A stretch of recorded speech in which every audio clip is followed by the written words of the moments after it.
कथं सा पुरुषः पार्थं घातयति हन्तिकम्।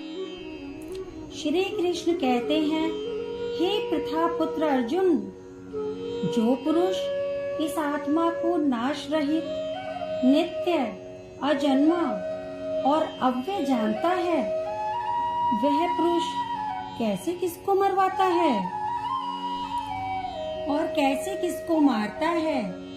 जो इस बात को समझता है कि आत्मा ही सबसे बड़ा सच है, तो वो किसी को कैसे मार सकता है या मरवा सकता है। श्री कृष्ण अर्जुन को समझाने की कोशिश कर रहे हैं कि युद्ध के मैदान में वे जिन योद्धाओं के खिलाफ खड़े हैं, उनके शरीर का अंत तो हो सकता है, लेकिन उनकी आत्मा नष्ट नहीं होती।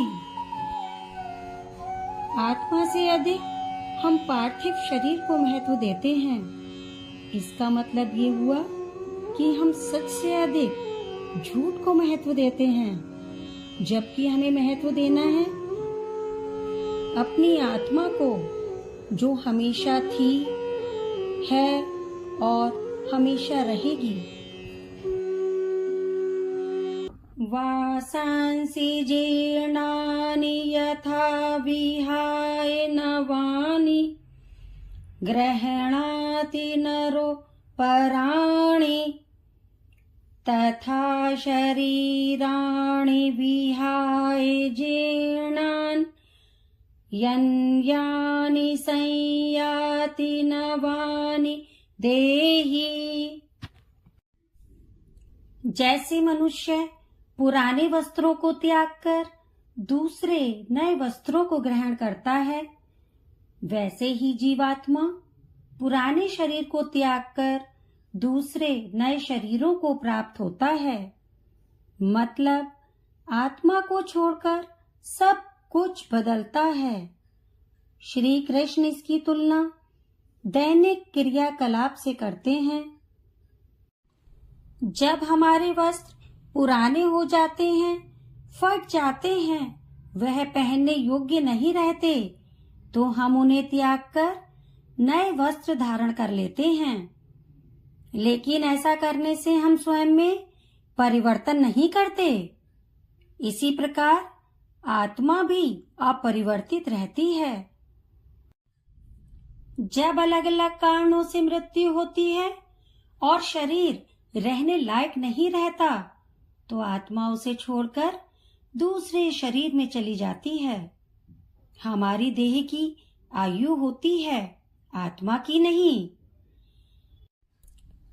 जब शरीर की आयु समाप्त हो जाती है, तो आत्मा एक घर को छोड़कर दूसरे घर में चली जाती है। नैनं छिन्दन्ति शस्त्राणि नैनं दहति पावकः न चैनं क्लेदयन्ते यापो न शोषयति मारुतः। इस आत्मा को शस्त्र नहीं काट सकते, इसको आग नहीं जला सकती, इसको जल नहीं गला सकता और वायु नहीं सुखा सकती।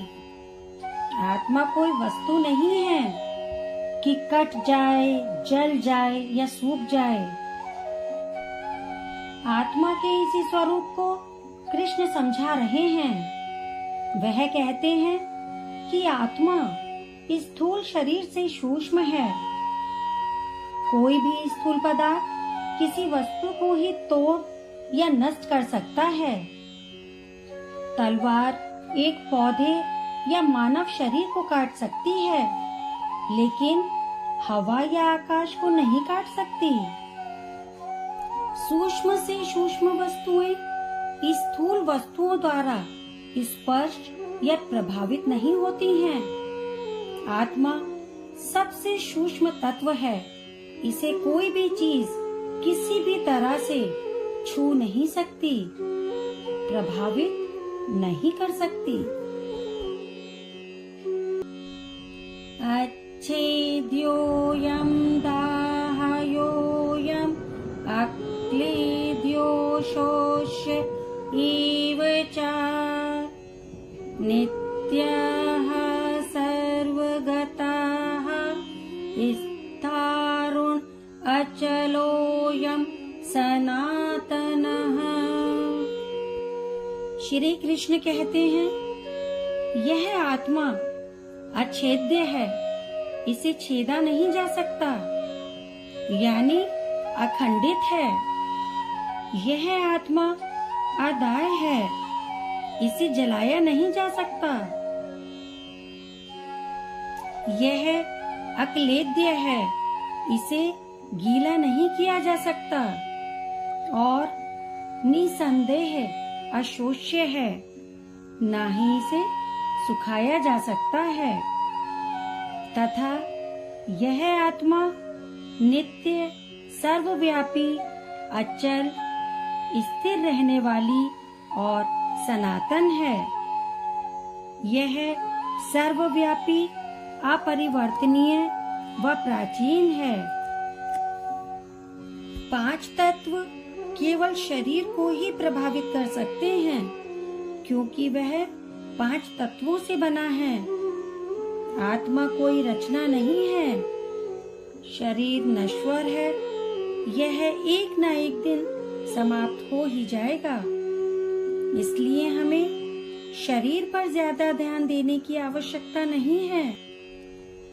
हमें अपना ध्यान केंद्रित करना है तो सिर्फ आत्मा पर, क्योंकि आत्मा अमर है, सर्वव्यापी है। यहाँ सनातन धर्म का मतलब वास्तव में आत्मधर्म होगा। जो लोग आत्मा की स्थिति तक पहुँच चुके हैं, वे व्यक्ति ही जीवन मुक्त हैं। उन्हीं की मुक्ति संभव है। अव्यक्तोऽयं चिन्तयोऽयम् अविकार्योऽयमुच्यते तस्मादेवं विदितवैनं नानुशोचितुमर्हसि।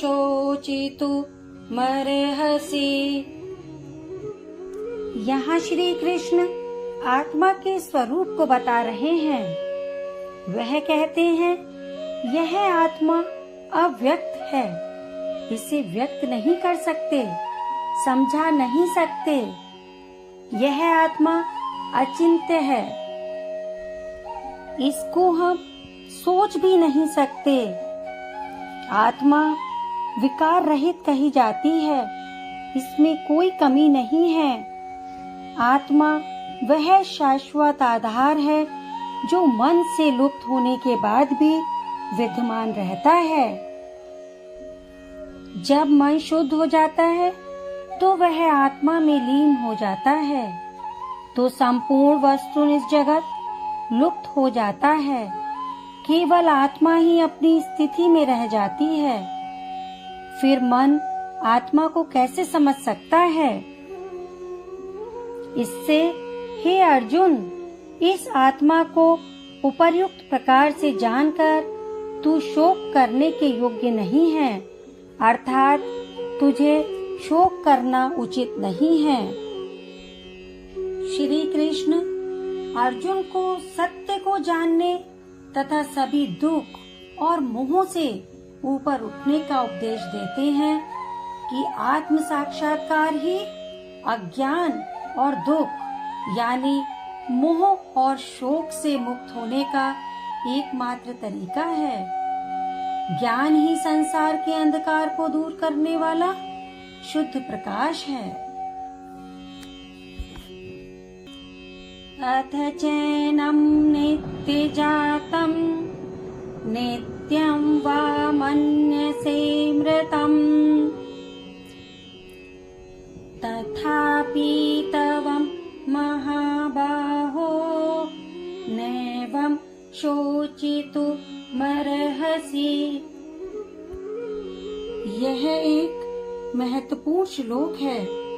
जिसमें भगवान श्री कृष्ण आत्मा के शाश्वत स्वरूप और मृत्यु के प्रति अर्जुन की चिंता का समाधान करते हैं।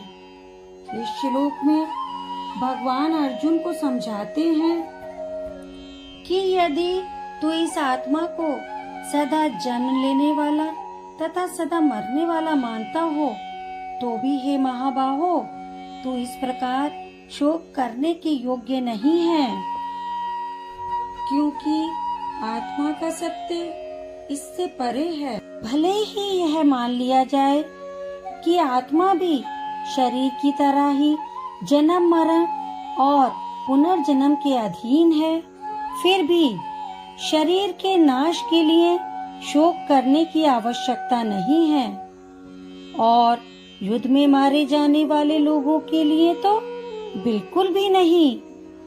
इसका अर्थ यह है कि आत्मा जो वास्तविक, अमर और शाश्वत है, उसके लिए शोक करना पूरी तरह से पागलपन है, व्यर्थ है।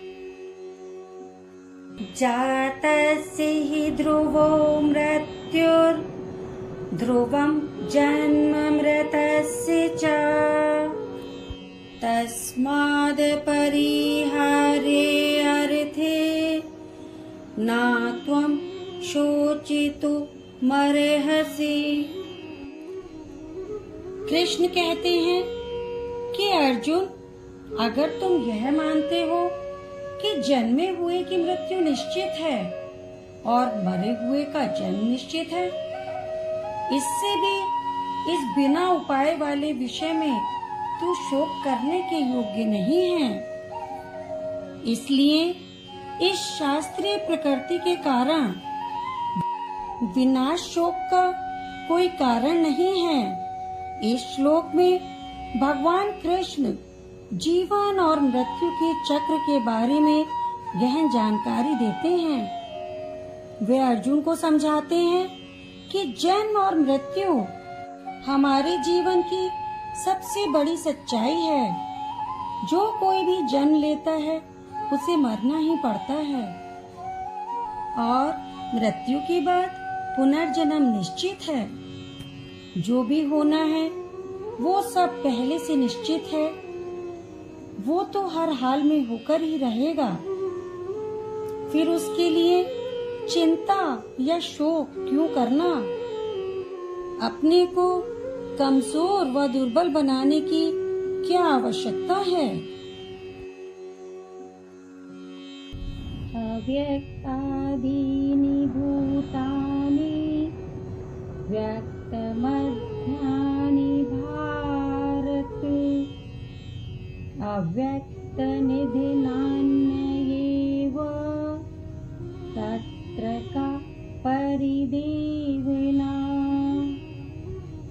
श्री कृष्ण कहते हैं, हे अर्जुन, संपूर्ण प्राणी जन्म से पहले आप प्रकट थे और मरने के बाद भी आप प्रकट हो जाने वाले हैं, केवल बीच में ही प्रकट हैं। ऐसी स्थिति में शोक क्या करना है? ब्रह्मांड में सभी प्राणियों का सही अनुमान है। जन्म से पहले उनकी स्थिति ज्ञात नहीं है। जन्म के बाद कुछ समय तक वे अस्तित्व में रहते हैं और फिर वह मृत्यु के बाद गायब हो जाते हैं। जन्म से पहले और मृत्यु के बाद उन्हें कोई नहीं देख सकता। जब वे मर जाते हैं तो मनुष्य इतना दुखी क्यों होता है? जन्म से पहले लोगों का शरीर से कोई भी संबंध नहीं होता और मृत्यु के बाद शरीर से उनका कोई संबंध नहीं रह जाता। बीच के समय में थोड़े समय के लिए ही एक तरह का संबंध होता है जो शुरू में नहीं था और जो अंत के बाद नहीं है। वह भले ही दो बिंदु के बीच में दिखाई दे, लेकिन वह वास्तविक नहीं हो सकता। वह अस्तित्वहीनता है। यह ब्रह्मांड एक भ्रम है। यहाँ अनुभव किए जाने वाले सुख दुख सभी भ्रम हैं। फिर यह भय और दुख, रोना धोना क्यों? हमें किसी भी चीज के लिए शोक क्यों करना है?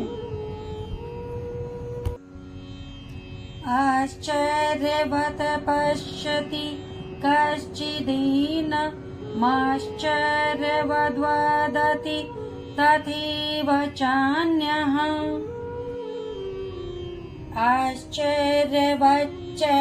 आश्चर्यवच्चैनमन्याः शृणोति श्रुत्वापयेनं वेदेना चैव कश्चित्।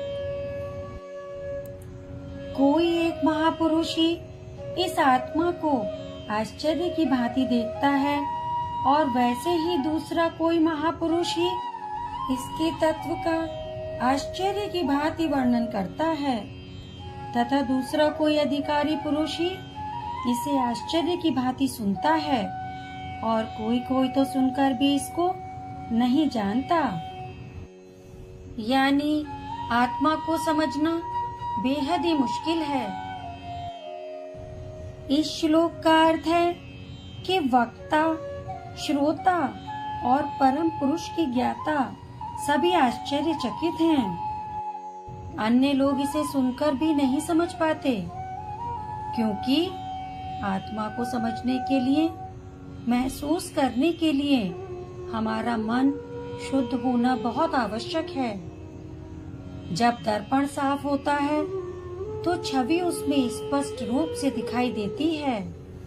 इसी तरह जब मन शुद्ध होता है तो आत्मा इसमें स्पष्ट रूप से प्रतिबिंबित होती है। आत्मा कोई ऐसी वस्तु नहीं है जिसे देखा, बोला या सुना जा सके। यह इंद्रियों व मन से परे है। बहुत से लोग ऐसे हैं जो ज्ञान की बातें तो बहुत करते हैं, लेकिन थोड़ी देर बाद ही फिर सब भूलकर मोह माया में पड़ जाते हैं। इसी से तो हमें बाहर निकलना है। अगर आप आत्मा को जानना चाहते हैं तो देहि नित्यं वध्योऽयं देहि सर्वस्य भारत तस्मात् सर्वाणि भूतानि न त्वं शोचितुमर्हसि। श्री कृष्ण कहते हैं, हे अर्जुन, यह आत्मा सबके शरीरों में सदा ही अवध्य है, अविनाशी है। इस कारण संपूर्ण प्राणियों के लिए तू शोक करने के योग्य नहीं है। यद्यपि शरीर मारा जाता है, लेकिन भीतर निवास करने वाली आत्मा नहीं मरती। यह सभी प्राणियों के मामले में सत्य है। इसका अर्थ है कि आत्मा साक्षी के रूप में निवास करती है, शरीर के परिवर्तन से अप्रभावित रहती है। आत्मा की अमरता भूत, वर्तमान और भविष्य पर लागू होती है। आत्मा को समझना ही सबसे मुश्किल काम है, क्योंकि आत्मा को समझ पाना इतना आसान नहीं है। हम समझ ही नहीं पाते हैं कि आत्मा को कैसे समझा जाए। जो आत्मा को समझ लेगा वो मोक्ष को प्राप्त हो जाएगा और संसार के मोह बंधन से छूट जाएगा। तो फिर किसी भी सांसारिक वस्तु के लिए या प्राणी के लिए शोक क्यों करना?